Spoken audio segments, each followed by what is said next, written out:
ஒரு அண்ணனுக்காக 14 வருஷம் கண்ணை இமை காப்பது போல தூங்காம காவல் காத்த ஒரு தம்பி. அதே என்னன்னு சந்தேகப்பட்டா என்ன ஆகும்? அந்த ஒரு நொடி சந்தேகத்தால வந்த குற்ற உணர்ச்சிக்கும் அசைக்க முடியாத விசுவாசத்துக்கும் நடுவுல உருவான ஒரு கோவிலோட கதை தான் இது. வாங்க, கேரளால இருக்கிற அந்த அதிசய கோவிலை பத்தி தான் நாம இன்னைக்கு பார்க்க போறோம். ராமாயணம்னாலே நமக்கு ராமனோட சேர்ந்து ஞாபகத்துக்கு வர்றது லக்ஷ்மணோட விசுவாசம்தான் இல்லையா? அண்ணனுக்காகவே தன் வாழ்க்கையை அர்ப்பணிச்ச ஒரு தம்பி. ஆனா அதே லக்ஷ்மணன் ஒரு பெரிய தப்பு செஞ்சுட்டு அதுக்காக பிராயச்சித்தம் தேடி அலைஞ்சாருன்னு சொன்னா நம்புவீங்களா? அந்த குற்ற உணர்ச்சியோட கதை தான் இந்த கோவிலோட ஆரம்ப புள்ளி. இத புரிஞ்சுக்க நாம லக்ஷ்மணனோட 2 பக்கங்களையும் பார்க்கணும். ஒரு பக்கம் 14 வருஷம் தூங்காம அண்ணனையும் அண்ணியையும் காத்த ஒரு தெய்வீக பாதுகாவலன். இன்னொரு பக்கம் ஒரே ஒரு நொடி சந்தேகத்தால தான் வாழ்நாள் முழுக்க மனசு உடைஞ்சு போன ஒரு சாதாரண மனுஷன். அப்படி என்னதான் நடந்துச்சு? இந்த குற்ற உணர்ச்சிக்கு காரணம் அவங்க வனவாசத்துல இருந்தப்போ அந்த அடர்ந்த காட்டுக்குள்ள லக்ஷ்மணன் எடுத்த ஒரு கண நேர தவறான முடிவுதான். அந்த ஒரு நொடி ஒருவேளை வரலாற்றையே மாத்திருக்கலாம். சும்மா கற்பனை பண்ணி பாருங்க. தூரத்துல பரதனோட ஒரு பெரிய படம் வர்றத லக்ஷ்மணன் பார்க்கறான். பார்த்ததும் அவன் மனசுல சந்தேகம் ஒரு தீயா பரவுது. அண்ணன் ராமனை கொன்னுட்டு அரியணைய கைப்பற்றத்தான் பரதன் வர்றான்னு தப்பா முடிவு பண்ணிடுறான். உடனே கோவத்துல வில்ல எடுத்து போருக்கு தயாராயிடுறான். ஆனா அங்க நடந்தது என்னவோ வேற.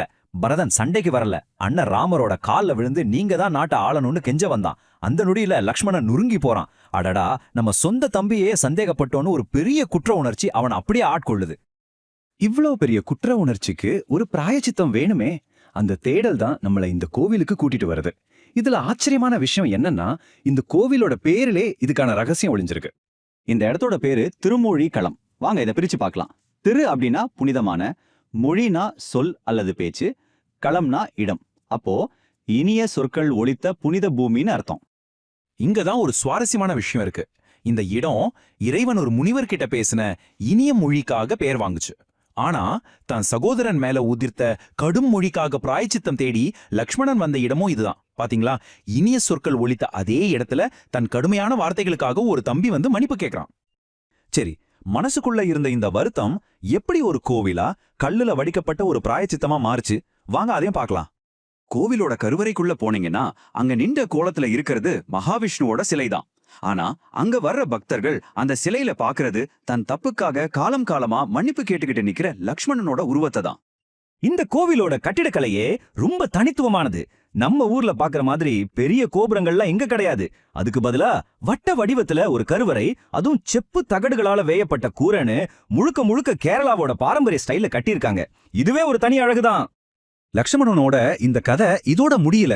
இது தனிப்பட்ட கதை மாதிரி தெரிஞ்சாலும் ராமாயணத்தோட அந்த 4 சகோதரர்களையும் ஒன்னா இணைக்கிற ஒரு பெரிய ஆன்மீக பயணத்தோட ஒரு பகுதி தான் இது.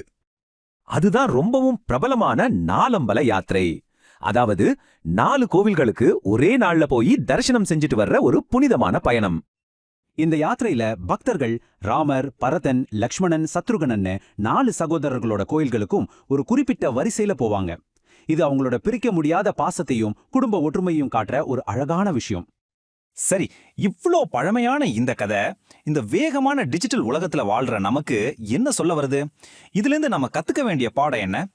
இதுல ரொம்ப ஆச்சரியமான விஷயம் என்னன்னா, ஆயிரக்கணக்கான வருஷம் பழமையான இந்த கோவில் கொச்சி இன்டர்நேஷனல் ஏர்போர்ட்ல இருந்து வெறும் 20 நிமிஷத்துல போற தூரத்துல தான் இருக்கு. பழமையும் புதுமையும் ஒன்னா சேர்ற ஒரு இடம்னு சொல்லலாம். கடைசியா சொல்லணும்னா, இந்த கோவில் வெறும் ஒரு வழிபாட்டு தலம் மட்டும் இல்ல, இது ஒரு பாடம். நாம பேசுற ஒவ்வொரு வார்த்தைக்கும் எவ்வளவு சக்தி இருக்கு. ஒரு நொடியில நாம போடுற தப்பான கணக்கு எப்படி ஒரு வாழ்நாள் குற்ற உணர்ச்சிக்கு நம்மள தள்ளிடும்னு இது நமக்கு திரும்ப திரும்ப ஞாபகப்படுத்திக்கிட்டே இருக்கு.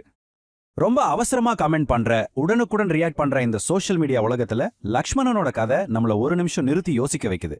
நாம பேசின வார்த்தைகள்ல நம்ம மத்தவங்கள காயப்படுத்தின ஏதாவது வார்த்தை இருக்கா? அப்படி இருந்தா அதுக்கு குணமடைதல் தேவைப்படுதா? கொஞ்சம் யோசிச்சு பாருங்க.